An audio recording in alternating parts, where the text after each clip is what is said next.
Well, we've been hit by a once-in-a-100-year recession, which we've seen some recovery from. Thank goodness for the central banks in the US and the UK, and the poor old ECB is still trying to catch up, and we're faced with currency wars. So things are better, not great, and we look like we're going to be faced with a lost decade.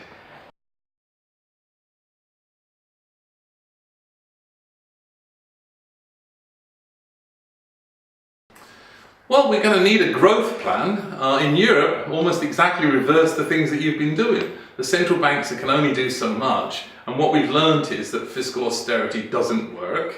We have to give countries the ability to grow, and that just hasn't worked to this point. I think it's a really good idea to cut taxes and give firms incentives to invest and to hire. That's a really good idea. The other good idea would be actually to give working people tax cuts. I like the idea of cutting VAT, raising tax thresholds, so you get people spending again.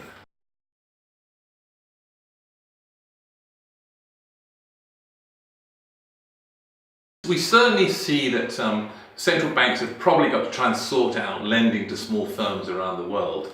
That turns out to have been pretty bad. In the UK, it's very much constrained, and net lending to small firms is falling. So there's a lot of pressure to try and get money going to give to small firms. Small firms want cash and can't get it. Big firms have got cash and won't spend it. So somehow or other, we have to get that changed. Well, we should target the small firms to try and get them cash, and we should give incentives to big firms to invest their money, which they're currently holding on to. So we have to give them long-term advances, long-term investment incentives, long-term hiring incentives.